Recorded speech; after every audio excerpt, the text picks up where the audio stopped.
Habib Rizik, UAS, saya paling pantang ditakut-takuti. Habib Rizik dicari-cari kesalahan. Sampai tak ada lagi pasal yang bisa menjeratnya, dicarikan pasal keramaian.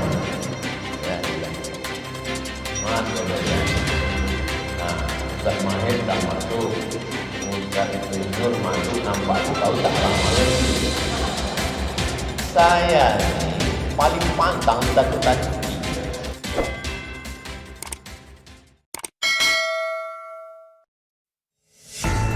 Ustadz Abdul Somad atau UAS terang-terangan membela Imam Besar Front Pembela Islam atau FPI Habib Rizik Syihab. Ia mengaku tidak takut meski sudah ada pesan WhatsApp yang mengingatkannya jangan berpihak. Kemarin saya dapat WA isinya mengingatkan beberapa ustadz sudah masuk tahanan. Besok-besok saya katanya yang bisa saja ditahan, ungkap UAS dalam kanal YouTube di akun pribadinya Jumat 11 Desember. Dalam pesan itu, UAS mengaku hanya senyum. Ditegaskannya, dia tidak pernah takut dengan ancaman siapapun. Dia hanya takut kepada Allah. Saya paling pantang ditakut-takuti, ujarnya. Dia kemudian menceritakan saat Pilpres 2019, saat itu dia ditakut-takuti jangan berpihak. UAS mengaku tidak kenal Prabowo Subianto yang saat itu jadi capres berpasangan dengan Sandiaga Uno. Ia melanjutkan, ketika itu dia diancam bila berpihak akan dibuka semua aib-aibnya. Rumah UAS difoto dari atas pakai drone sampai ada petugas kantor urusan agama atau KUA menangis memegang lutut UAS dan mengatakan semua surat sudah mereka pegang dan akan dibuka kalau berpihak. Menangis bapak dari KUA dan meminta saya tidak berpihak agar aib saya tidak dibuka. Apa yang terjadi? Berpihak saya kepada Pak Prabowo menunjukkan kalau saya melawan, saya tidak takut. Begitu juga dengan Pilkada Medan, UAS merasa tidak ada urusan dengan orang Medan. Tiba-tiba 28 November 2020 ada orang datang dan membawa pesan dari Jakarta. Katanya UAS jangan berpihak. Karena merasa diancam, UAS langsung kontak Ahyar Nasution dan bilang tidak bisa ke Medan karena diikuti orang. UAS malah mengajak Ahyar serta timnya ke Bukit Tinggi dan akan dibuatkan video dukungan. Saya tidak ada urusan dengan pilkada menang atau kalah, saya tidak takut. Saya paling pantang dengan ancaman, belum kenal dengan Abdul Somad, katanya.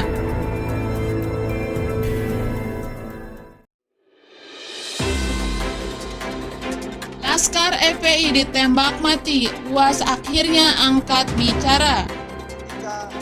Anggota Polda Metro Jaya mengikuti kendaraan yang diduga adalah pengikut MRS. Kendaraan petugas dipepet, lalu kemudian diserang dengan menggunakan senjata api. Bahwa fitnah besar kalau laskar kita disebut membawa senjata api dan tembak-menembak. Fitnah itu.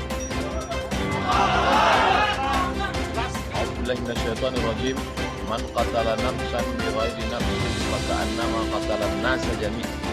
Wa man qatala mu'minan muta'ammidan fajazaa'uhu jahannam.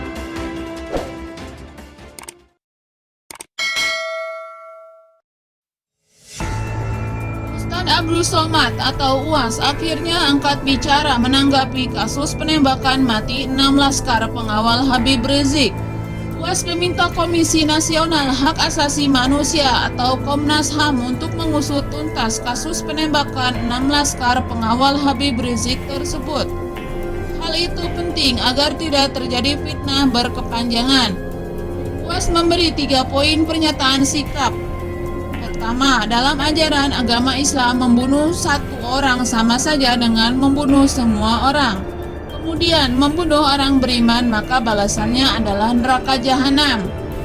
Siapa yang membunuh satu orang maka dia sama seperti membunuh semua orang. Siapa yang membunuh orang beriman maka balasannya adalah neraka jahanam.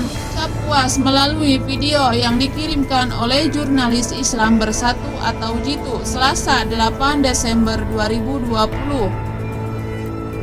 UAS menyebut dalam agama Islam atau agama manapun tidak ada ajaran untuk membunuh sebagai solusi menyelesaikan masalah. Karenanya tindak tersebut bertentangan dengan ajaran agama itu sendiri. Poin kedua, meminta kepada Komnas HAM untuk mengusut tuntas supaya tidak terjadi fitnah berkepanjangan untuk mematikan percikan-percikan api di tengah ilalang kering. Kalau Komnas HAM bertindak diusut tuntas apa yang sebenarnya terjadi, maka insya Allah menolong, selesailah masalah, jelasnya. Pasca insiden ini, UAS juga mengajak seluruh bangsa Indonesia tidak terprovokasi serta banyak berdoa kepada Allah Ta'ala. Sebab seluruh aspek hidup ini sudah diatur olehnya. Tak lupa, ia berpesan agar masyarakat tetap cerdas berpikir dan bermedia sosial. Ketiga, kepada seluruh jamaah seluruh bangsa Indonesia agar tidak terprovokasi, cerdas berpikir, cerdas bermedsos, dan banyak berdoa kepada Allah. Jangan lupa, hidup ini ada yang mengatur, tidak ada satupun yang luput dari pandangan Allah, tidak ada satu yang lepas dari pengetahuan Allah. Allah tidak tidur, tutupnya. Sebagaimana diketahui, 6 orang laskar pengawal Imam Besar Front Pembela Islam atau FPI meninggal dunia setelah ditembak aparat. FPI menilai tindakan ini merupakan pelanggaran HAM berat, karenanya akan ditempuh upaya hukum agar kasus ini tidak lolos. Sementara itu, Polda Metro Jaya mengatakan penembakan terhadap 6 orang tersebut karena mereka mencoba membahayakan nyawa petugas di lapangan.